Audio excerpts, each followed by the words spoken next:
Students, the method of finding out price elasticity are arc elasticity, which we also call total expenditure method or total outlay method.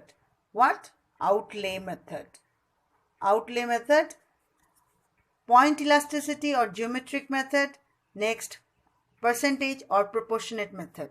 And we are going to do it at length because this is something which we are going to use for the numerical solution. But these two also we need to know. Now, let me draw a demand curve and show you that how you have to find out this point elasticity and arc elasticity.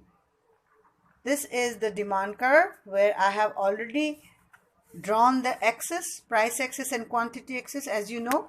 Now each point on this demand curve showing different kind of elasticity. And when we find out this point elasticity, we have to find out the point elasticity of each curve. So now for point elasticity, let us find point elasticity first. For point elasticity, the formula is lower segment. You just have to use the formula. Segment divided by upper segment. So you must be wondering, what is this all about?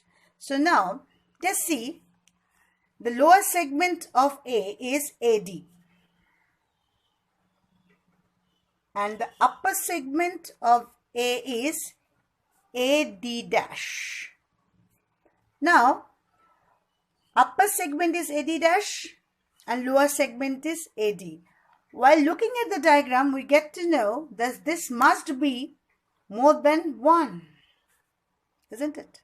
So you can say this is more elastic, or you can say it is more relatively elastic.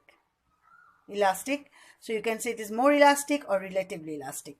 That is how we normally see the diagram and we check out the points. Now for the arc elasticity, suppose there are 2 points A to A dash. Now this particular segment, when we find out the elasticity of this particular segment, we call it as arc elasticity. Discuss arc elasticity method, or as we say, this is also called total expenditure method or total outlay method. What is total expenditure? Total expenditure is equal to price into quantity. Now suppose the price initially it was 60 and price has declined 10, that means 50. Quantity demanded, or definitely it's going to change, as you know. So quantity demanded, it was 10 before, now it has increased. Definitely it will increase because as we know, price increases, your demand normally decrease, and price decreases, your demand increase. So since the price decreases, demand will definitely increase, but demand has increased only 1. So now total expenditure, 60 into 10 is how much? 600.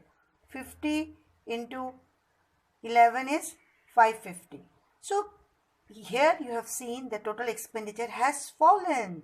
That's why this is called less than 1, because it has fallen. So elasticity will be less than 1. So less than 1 means what elasticity? It is inelastic. It is inelastic. So let's follow a table. A table showing change in price. Let's see what are the types of elasticity it follows. Now change in price, either it will be fall in price or rise in price. Now when it is fall in price, if it is unit elasticity means same changes. So total expenditure remain constant. Obviously a constant, because as the price changes, quantity of demand will change in the same direction or same percentage. That's why your total expenditure remain constant. But for inelasticity, as we have seen here, total expenditure will fall. You have seen total expenditure has fallen. And for elastic, fall in price, elastic case, definitely when you fall the price, your quantity demand will be high and high. So that's why your total expenditure will be high. Now rise in price, as you know, if it is unit elasticity, it will be constant. And how it will affect total expenditure if there is rise in price?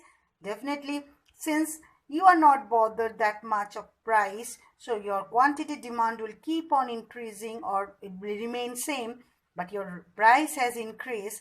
That's why this will be affected. That's why total expenditure will be high. Whereas since it is elastic, so if the price rises, definitely people will demand less, so total expenditure will fall. Percentage method, EP, that means price elasticity. As we know, percentage change in quantity with respect to percentage change in price. Now, please remember with me as I'm telling you that, again repeat with me. Remember, okay, maybe I'll be remembering with you, of course. Percentage change in quantity divided by percentage change in price.